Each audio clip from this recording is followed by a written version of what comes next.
freeing up of legislative bureaucracy could also be termed the removal of red tape. And there are a lot of views around the EU that perhaps it has sort of over-legislated, that it's overburdened in terms of the regulations that it imposes. Now, in part, that's a depiction of the EU that simply doesn't chime with recent times. That might have been the case in previous years, previous decades, but we've had an EU that has taken an approach to regulation that has sought to streamline and cut back and legislate only when absolutely necessary.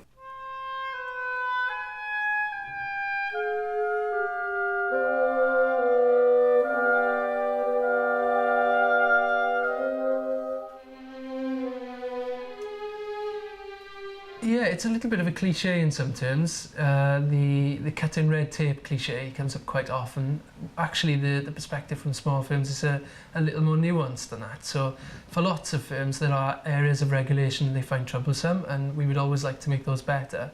But lots of firms also see the benefit of regulation in creating a level playing field. And again, we did survey work fairly recently on this, and it came up quite strongly that there were benefits to regulation. We should be speaking about those more. So it's a nuanced picture, and any kind of policy we'd like to see post-Brexit really needs to think small first in order to take into account of those nuances.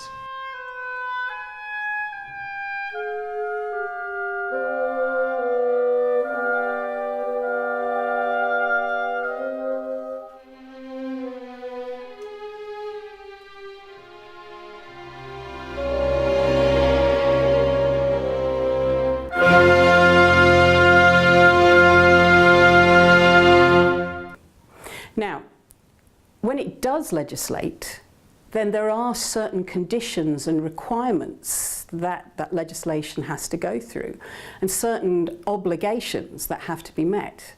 Now, some of these include that the legislation, the rules that are adopted, have to maintain a high standard of environmental protection. They have to further equality issues. And also, particularly important from a Welsh perspective, is that they have to fit with this idea of subsidiarity, which is a principle that we see at play within the EU. And what that principle means is that we only legislate at an EU level when the effects that we are seeking to achieve can't be achieved at a local level.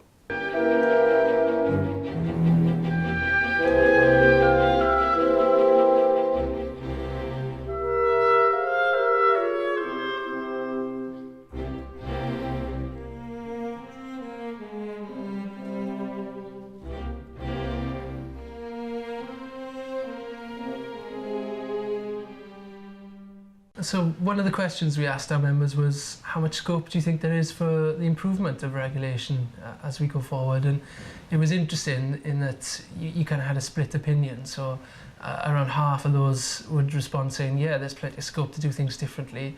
Another half would say, actually, we could probably do things differently now if we wanted to. It's not necessarily the European regulations that are the problem. I think we really need to look at where there are opportunities here. One that comes up time and time again is around procurement.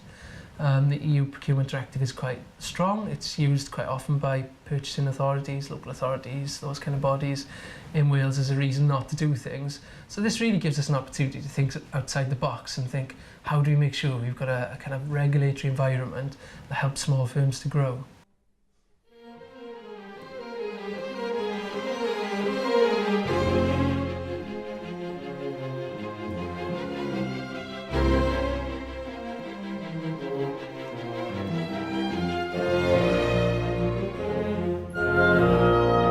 The issue for me, regulation, is at the moment most people will say that a lot of the procurement rules and things like that are very heavily regulated by Europe. If we are out of Europe, the issue is then we could potentially set our own regulations, deregulate, become less bureaucratic. That has its consequence in that it could make the market much more competitive for UK. But however, if you're trying to do a trade deal and you want to do a trade deal that's based on 27 other countries, are they going to allow you to be undercutting them just purely through regulation?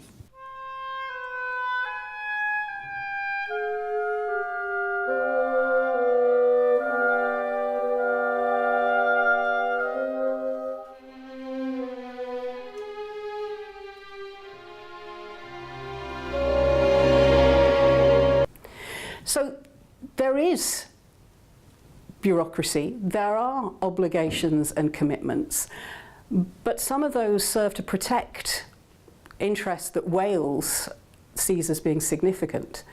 And going forward, what we don't know is whether there'll be the same degree of commitment to those principles, particularly something like subsidiarity, when we move to a system where we're no longer constrained by those EU requirements.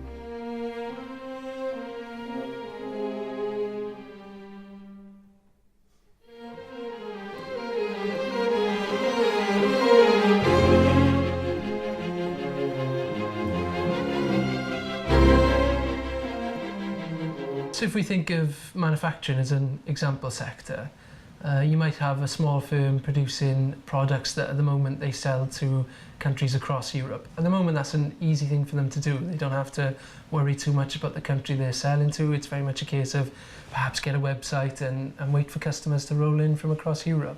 One of the things we'd like to make sure in the future is that we don't see barriers arise in that kind of area. So we need as seamless a border as possible between UK and the rest of Europe.